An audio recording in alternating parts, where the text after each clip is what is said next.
नमः शिवाय।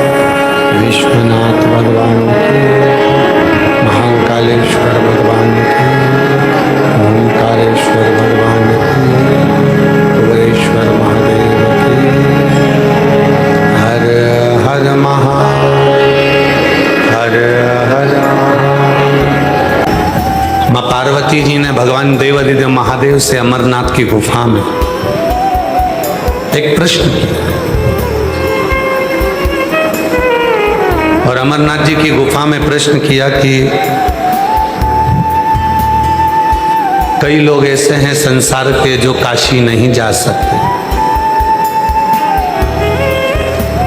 केदार नहीं जा सकते, अमरनाथ नहीं आ सकते, सोमनाथ, मल्लिकार्जुन, महाकाल, नागेश्वर, ओमकारेश्वर, भीमाशंकर, कृष्णेश्वर, मल्लिकार्जुन, रामेश्वरम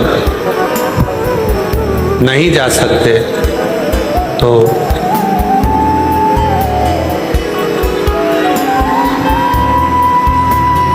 नहीं आ रही है।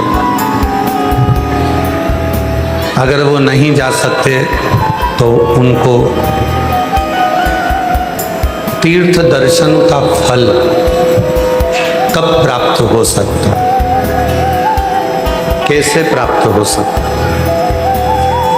तो कहा, आ गई? नहीं आई? इधर के बक्से दिखवा। तो तीर्थ दर्शन का फल कब और कैसे प्राप्त हो सकता?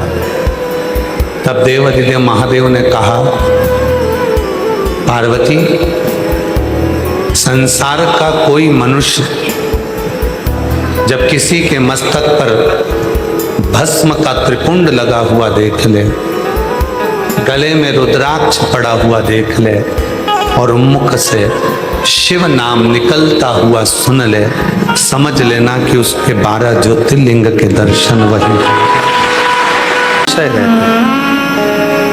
ऐसा नहीं कि माँ जगत जननी जगदम्बा अम्बा के हृदय में संशय ना, बहुत संशय, पर शिव के चरणों में पहुंचकर, बाबा के चरणों में पहुंचकर अपने मन के भाव को व्यक्त कर कर माँ अपने मन के संशय को समाप्त,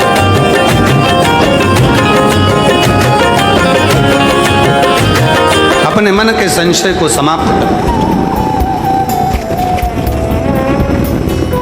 फिर निवेदन है, जब कहीं उलझन हो, जब कहीं ऐसा लगे कि कोई संशय, कोई संकट हमारे जीवन में है, उस समय पर अपने आप से कभी मत हारना, और अपने घर के नज़दीक में जो शिव का मंदिर हो वहाँ जाकर एक लोटा जल चढ़ाना प्रारंभ कर देना। धीरे धीरे धीरे धीरे वो संकट अपने आप टल। 1 महीने की कावड़ मेला बाबा कुबेरेश्वर की भूमि से प्रारंभ हो जाएगा, जहाँ दूर दूर से शिव भक्त सीवन माँ का जल लेकर आएंगे। सीहोर से 11 किलोमीटर पैदल चलते हुए बोल बम बोलते हुए 1 महीने तक भक्त बाबा को जल चढ़ाते हैं। 25 अगस्त को बाबा की प्रदोष कावड़ भराएगी सुबह 9 बजे माँ सीवन तट से, सीहोर से। 17 अगस्त से 23 अगस्त तक भिलाई छत्तीसगढ़ में जयंती स्टेडियम में बाबा कुबेर भंडारी की पवित्र आनंदमय कथा श्रावण के महीने की श्रवण करने का सौभाग्य 1 बजे से 4 बजे तक जयंती स्टेडियम भिलाई छत्तीसगढ़ में मिला। बाबा को अपने मन का भाव कहिए, प्रार्थना करिए, और हृदय से शिव जी को अपने मन का भाव व्यक्त करें। आज कथा का विराम है। हृदय से बाबा को अपने दिल की बात कहना, बाबा को निवेदन करना, बाबा तो ऐसी कृपा करना कि मैं गुरु पूर्णिमा की कथा में जब आऊँ तो मेरा मनोरथ पूर्ण हुआ हो, मैंने जो मांगा वो मेरी झोली में दे दिया हो, ऐसी कृपा करना।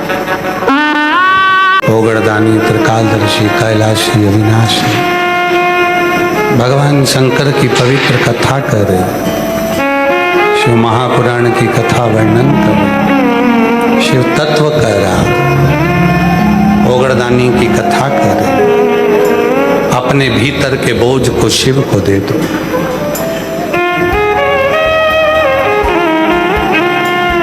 शिव महापुराण में राजा इंद्र का एक चरित्र आता है। सभा में राजा बैठा है, गुरु बृहस्पति महाराज का आगमन होता है और राजा बृहस्पति बाबा के उस आगमन से बृहस्पति बाबा को देख नहीं पाए, अपने गुरु को नहीं देख पाए। और शिव महापुराण की कथा कहती है गुरु का डर और गुरु का दर। क्या क्या चीज, जम के बोलो जरा। गुरु का डर और गुरु का दर। दर मतलब दरवाजा, डर मतलब भय।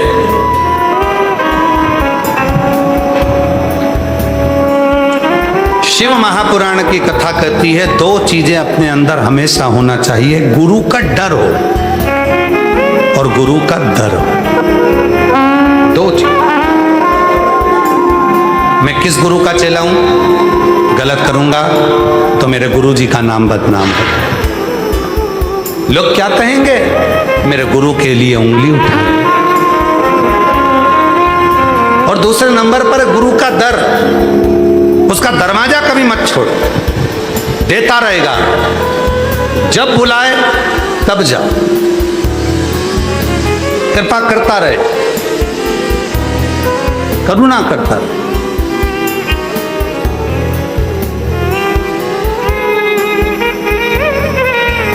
इंद्रदेव सिंहासन पर बैठे हैं, गुरु बृहस्पति महाराज का आगमन हो गया और बृहस्पति महाराज के आगमन पर इंद्र ने उनको देखा तक नहीं,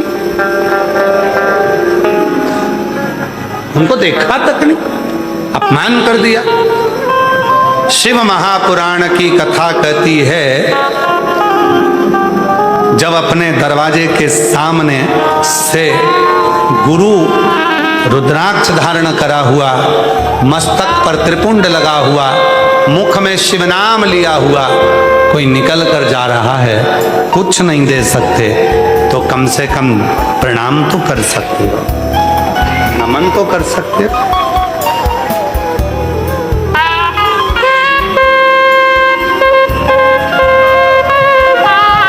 जब आप लोगों के गले में सीहोर का रुद्राक्ष होता है ना, और कई मेरी जीजियां, कई मेरे जीजा, कई मेरे बच्चे, कई मेरे बेटा बेटियां यहाँ आते हैं और उनका रुद्राक्ष सम्मुख जब होता है तो देखकर बड़ी प्रसन्नता होती है कि मेरा शंभु इनके हृदय में विराजमान है। और हम उस रुद्राक्ष को देखकर नमन कर कर मन से कहते हैं बाबा, इसने आपके स्वरूप को, रुद्राक्ष मतलब शंकर का स्वरूप, अपने गले में धारण कर कर रखा है बाबा, इसको सारी विपदाओं से निकालते रहना और इसको आगे बढ़ाते रहना। सारी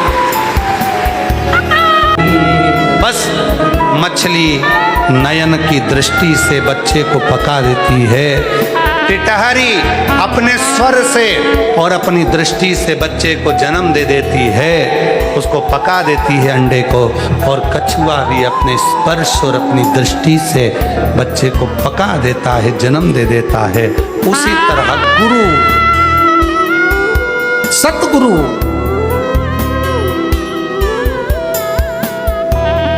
कई लोग कहते गुरु जी, गुरु बनाने के लिए मंत्र लेना जरूरी है क्या? हम कहते हैं अगर कोई गुरु तुम्हारी जिंदगी में ऐसा मिल गया, भले वो तुमको टीवी के माध्यम से मिला, ऑनलाइन माध्यम से मिला, चाहे कैसे भी मिला, कोई गुरु तुम्हारी जिंदगी में मिल गया कि हाँ मुझे उसकी कोई बात अच्छी लगती है, तो उस गुरु को जब तुमने अपने हृदय में बिठा लिया तो शिव जी के मंदिर जाना, एक लोटा जल चढ़ाना, 3 उंगली शंकर के शिवलिंग को लगाना और पंचाक्षर मंत्र नमः शिवाय, ओम नमः शिवाय या श्री शिवाय नमस्तुभ्यम कहना और कह देना आज से मैंने गुरु मान लिया। बस वो गुरु को मान लिया तो वो गुरु तुम्हारा, गुरु तुम्हारा।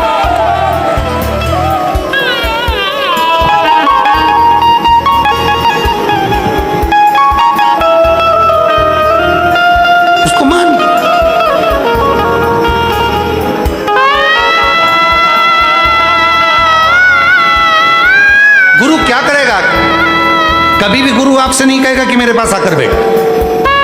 गुरु कभी नहीं कहेगा कि तू मुझसे मिलने आ, और गुरु ये भी नहीं कहेगा कि तू मेरे पास आ। गुरु दूर से देख लेगा।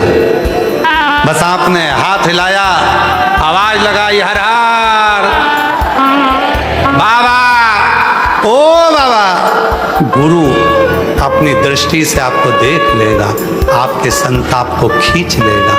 अपना पुण्य जो वो भजन करता है, कीर्तन करता है, स्मरण करता है, तप करता है, वो पुण्य गुरु अपनी दृष्टि से तुमको दे देगा।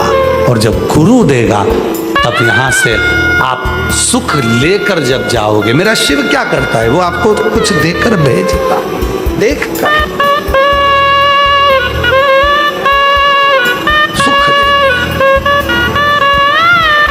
देखा बस।